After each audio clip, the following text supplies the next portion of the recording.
All right, guys, we are live with another one. Okay, we are live with another one. Welcome to the channel. This is OE MMA TV. I'm your host, OE. All right, like and subscribe if you are new to the channel. It takes minimal effort to give me the thumbs up, so you might as well do it. Thank you for supporting independent MMA media, guys. And like I always say, this is your channel, the only channel where the fans come first, not last. All right, guys, that was a terrific night of fights last night. Cannot complain. Excuse me. Cannot cannot complain about last night's UFC fight night, headlined by Taliesin Teixeira and Derek Lewis. Derek Lewis went in there and just threw caution, basically threw caution into the wind, and punched his ticket into possibly fighting for gold in the near future against Tom Aspinall. Last night I went 7-5 with my UFC fight predictions for that event. All right, that is 7-5, which makes me, with my UFC fight predictions for 2025, I am 147 wins and 100 losses, guys. That is 147 wins and 100 losses. Not bad. I can't complain.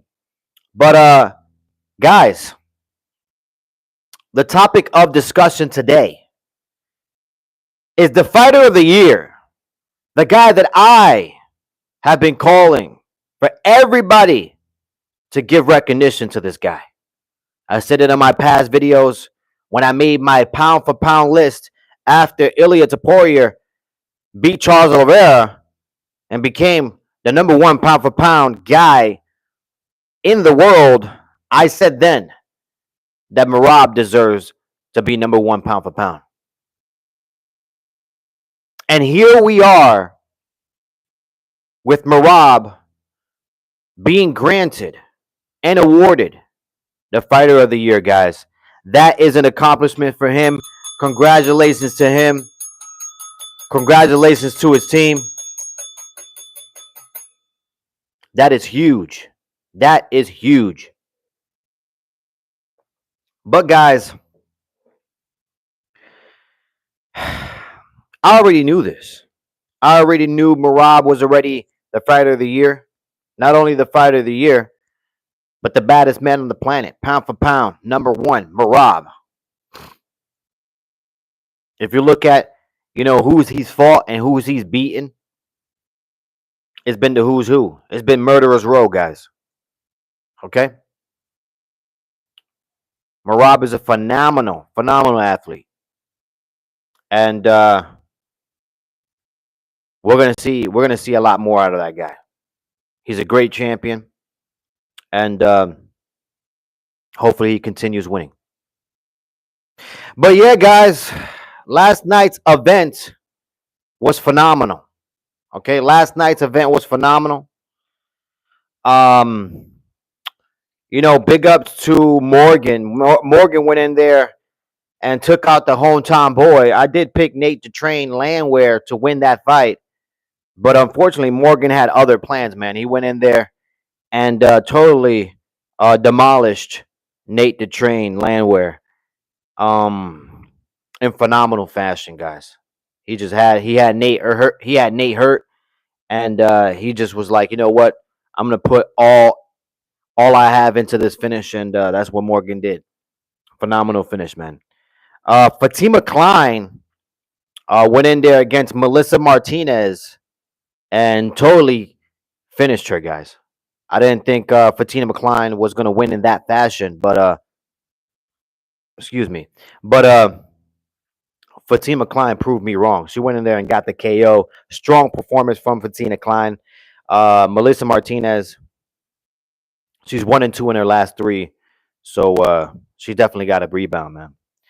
Mike Davis, another guy that had a huge KO in last night's event against Mitch Ramirez. I mean, Mike Davis pushes his record to 3-1 in his last fall, so that's a in his last four. So that's a good record right there. That's a really, really good record. I'm happy. I'm happy to see Lauren Murphy walk away from the octagon. I mean, her last win was Misha Tate in 2022, guys. I was not expecting a great performance, performance from Lauren Murphy, to be honest with you. Actually, guys, I was watching that fight, and in round one, I fell asleep. I woke up with Lauren Murphy losing the fight. No, I went to sleep with Lauren Murphy losing the fight, and then woke up to Lauren Murphy having Eduarda in a guillotine headlock, almost finishes the fight, but Lauren Murphy was you know, just a little too late. Ended up losing that fight. Glad to see her retire. It's about that time. She's been in the octagon for a very long time, and yeah, well deserved, guys. Well deserved. Pack your bags and get the hell out of the octagon. I can tell you that much. Especially what the UFC is paying you. I don't know what they're paying you, but they're most likely not even paying you 20 and 20. Sad story, guys. Sad story. Let me see what else is on here. Worst fight on the card, in my opinion, guys. Um, yeah, in my opinion, the worst fight on the card will have to be Chris Curtis versus Max Griffin. Most likely the worst performance out of both men. I don't want to see Chris Curtis fight in the octagon again. I definitely don't want to see Max Griffin fight in the octagon. That guy is, you know what I mean? He's way past his prime. I believe he's like 39, almost 40 years old. Max Griffin needs to step aside and retire from mixed martial arts. Okay. And Chris Curtis is not far behind him. Point blank, period. Both men, I mean, guys, the fight was awful, atrocious. NJ says hi. How you doing, NJ? Welcome to your channel. Welcome to your chat. Hopefully you're having a good one. Hopefully you enjoyed your weekend. Like and subscribe if you guys are new to the channel. All right, it takes minimal effort to give me the thumbs up, so you might as well do it, guys. What is A vet says hi. A vets, welcome to the channel. Welcome to the chat. Like and subscribe. All right, I appreciate you. I subbed you. Thank you so much, man. I appreciate your sub and your support. Thank you. Without you guys, this community would not be building momentum like it is, guys. But what else? What else? What else happened that night? I mean, Steve Garcia. You know, it wasn't really that much of a great performance by Steve Garcia, but Calvin Cater. I mean, he just looked awful. You know what I mean? Calvin Cater hasn't been the same since that Max Holloway ass whipping. You know what I mean? He just hasn't been the same. Um, I think Calvin Cater. I mean, he's 0-4 in his last four fights. I mean, it's awful. It's awful for Calvin Cater. I think soon Calvin Cater needs to think about stepping away from the octagon as well. What is going? He's going to step into the octagon again to get another L. The guy is a walking, just a walking L at this point. A vet says, "Want to be friends? You're already my friend. If you sub to the community, you're already my friend, my guy." What else? Gabriel Bonfin versus Stephen Thompson. That was a fun fight. That was a really fun fight. A lot of people are saying robbery for Stephen Thompson. I don't think that was a robbery at all. You know, I thought Gabriel Bonfin, he was the busier guy. He was the one landing.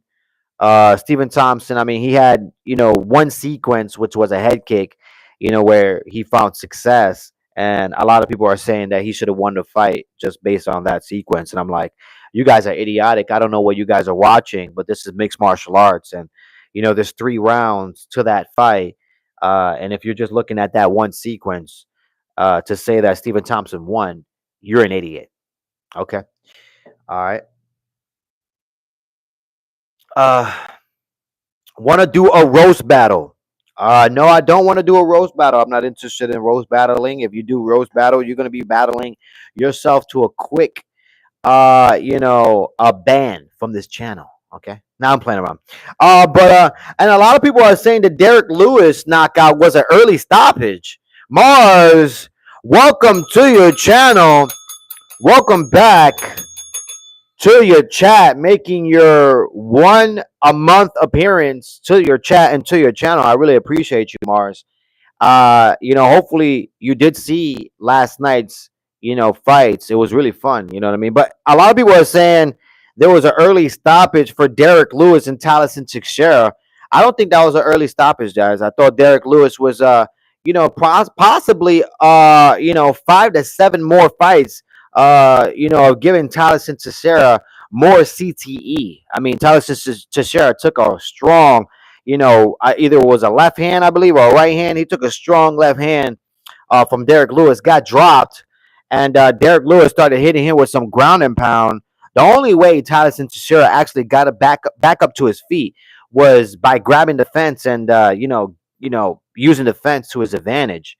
But overall, that was not an early stoppage. I thought Derek Lewis would knock him out again if the referee wasn't there to protect him. But a lot of people don't even know what they're watching, man. All right, a lot of people don't even know what they watch.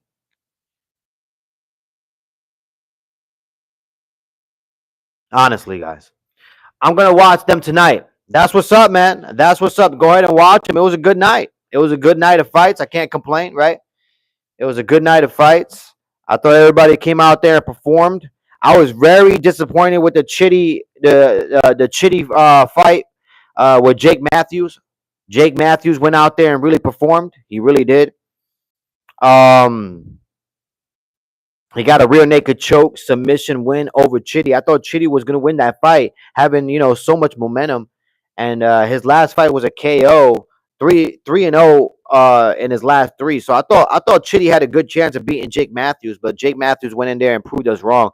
Used his overall mixed martial arts skills to get the submission and to get the win over Chitty. Um, but yeah, guys, that's about it. That is about it. You know what I mean? It's crazy to think that we find ourselves in a place right now where the heavyweight division is so much in shambles that Derek Lewis now, is possibly one, if not, he can fight for a title. Derek Lewis right now, if he wanted to, he could have called this shot against Tom Aspinall and possibly be that next guy to fight for gold. You know what I mean? But we shall see how things unfold. That heavyweight division is in shambles. The UFC is not doing themselves any favors. You know what I mean? Any favors. I saw what they would. I see what they're trying to do. They're trying to put the heavyweights more out there on these UFC fight nights. But these heavyweights are not up to par, man. They really aren't. Probably Almeida next or second in line. Possibly, man. Possibly, but like I said, guys, that heavyweight division is in shambles. Um, it's so funny when I see Dana White at the press conference now these days. When I see Dana White at the press conference, with his Slap Cup promoting Slap, something that he doesn't do for the UFC. He never even promotes the UFC or the UFC fighters.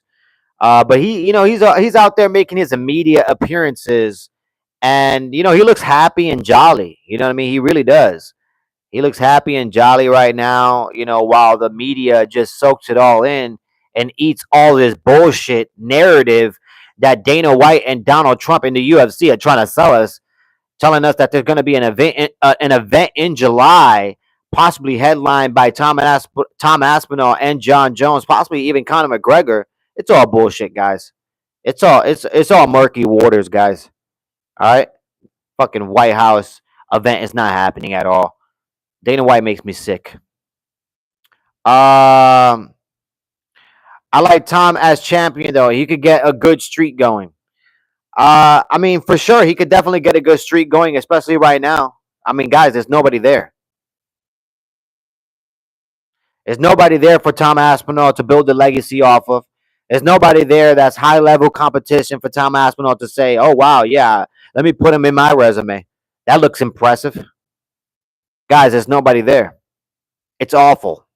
Okay, it is awful. It's atrocious. Prior to Taliesin Teixeira getting knocked out by Derek Lewis, we were talking about not we, but multiple people were talking about, and the UFC were talking about Taliesin Teixeira being an up and comer and a challenger in that heavyweight division, and you guys all saw how that went. It's like it's like it's not like a politician ever went back on their word. My point exactly, Mars. My point exactly. You really think there's gonna be a UFC event at the White House with 25,000 people? You really think that? You really do? I don't think so. Highly doubt it. I didn't know. I didn't know who he was before this fight. Who you talking about? Taliesin Teixeira? Is that who you talking about?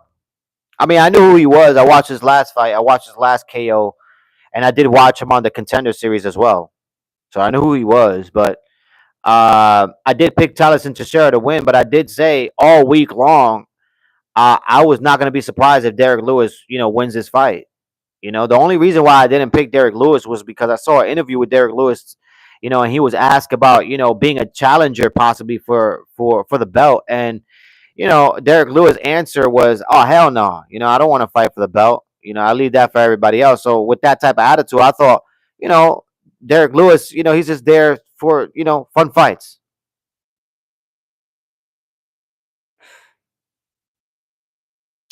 But obviously, Derek Lewis went into this fight prepared. You know what I mean? He looked physically in shape. He was ready, and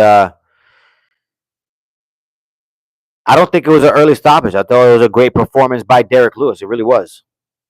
You know what I mean? The referee did a good job of stopping the fight before Taliesin Teixeira suffers any more CTE. Derek Lewis never really took things too seriously. He never really does. Derek Lewis never really does, but he's a fun fighter. He's a fun fighter. You know what I mean? And right now, apparently, he's taking things seriously. He's gotten himself into phenomenal shape, and like I said, he's one fight away from Tom, from fighting Tom Aspinall. If not, he's next in line. It's crazy to think. It's crazy to think, but he's a entertaining fighter. He's only serious about Ronda Rousey. He definitely is. You know what I mean? He's definitely serious about Ronda Rousey. He's definitely serious about his wife. Uh, Funny stuff, man. Funny stuff, man. You know what I mean? That is hilarious. Him and Ronda Rousey had a thing going on, didn't they? Didn't they? Back then, Ronda Rousey was she was a little hottie. You know what I mean? She was a little hottie. I mean, uh, you know, a lot of these fighters, you know, they're all hotties. You know what I mean? They're all hotties.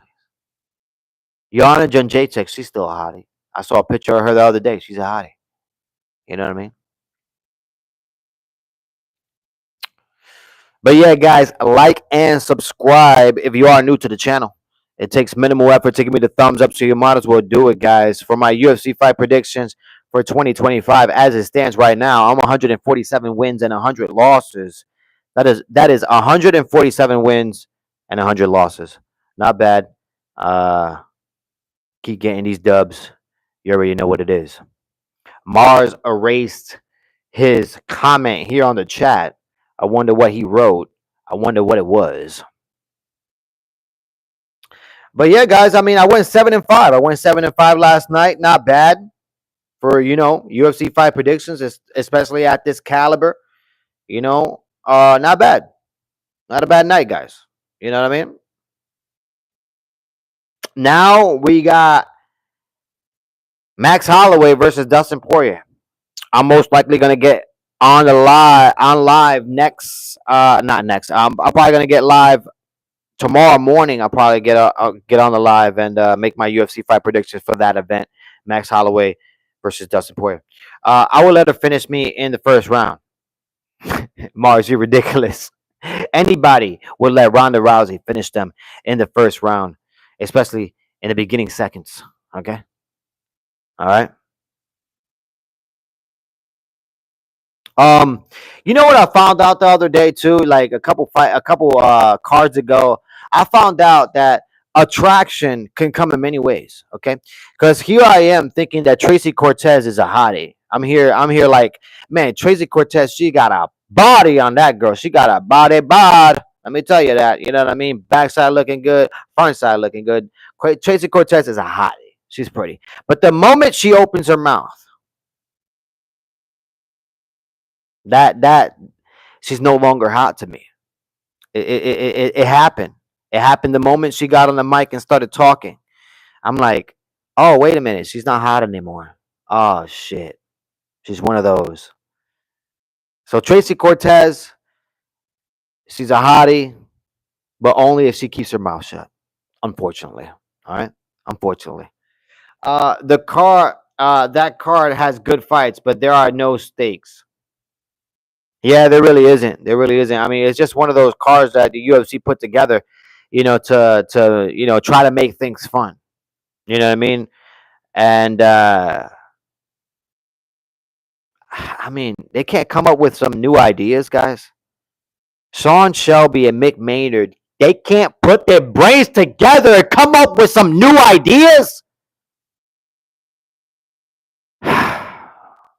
Man, I'm telling you, somebody needs to start a petition right now. Okay? Start a petition right now. Put it out there. You saw what happened to John Jones. He was forced to crash his car, okay, and retire from the UFC after the petition was made. We need to have another petition to have Mick Maynard and Sean Shelby fired from the UFC. Okay? Those two guys, they're cancer. They're cancer to the UFC and the MMA community. There's been a lot of filler cards. I mean, my point exactly, Mars. My point exactly. All right? You call them filler cards. I call them trash ass cards. Okay? There's been a lot of trash ass cards, especially not, worthy of paying $80, especially not being worthy being behind a paywall, just for you to be able to spend your hard-earned $80 as well. Okay? There's been a lot of trash ass cards like that. All right? And the only two people we have to thank for that is Sean Shelby and Mick Maynard. All right? Those two men, man, I just I would like to have a conversation with those two men. Honestly, I would like to have a conversation with them and ask them a couple questions of what is the process of how you come up with these cards. What is the process of you coming up with your ideas, your brilliant ideas? You know what I mean? That keeps pushing this UFC company into the dark ages. The biggest robbery at every card is the money they take from you. Tell me about it. That is the biggest robbery. That is the biggest robbery, guys. Okay? The biggest. That's why a lot of people don't pay for the pay per views. All right. That's why a lot of people are, they're getting smart out here. They're getting VPNs. You know what I mean? They illegally streaming it. I don't blame them. I don't blame them, not one bit. Okay? The cards are not worth the $80 anymore. The product is subpar. All right. I'm actually very happy that Marab, got some recognition and got awarded Fighter of the Year because, it could have been anybody. The UFC would most likely put John Jones as Fighter of the Year. I won't be surprised. The UFC has done crazier stunts than that. All right. It's crazy. Atrocious. I don't know what to say. Honestly. I really don't. Like and subscribe, guys. If you are new to the channel, it takes Minimal effort to give me the thumbs up, so you might as well do it. All right. Thank you for supporting independent MMA media, guys. And like I always say, man, thank you guys. I really appreciate you for building this community. All right. Without you guys, there wouldn't be a community. And like I always say, guys, the only channel where the fans come first, not last. But I'm out of here, guys. Until next time, I'm most likely going to get on live tomorrow morning, Monday, and make my UFC fight predictions for Max Holloway and Dustin Poirier. You guys have a good one. I'll see you then. One love. Peace.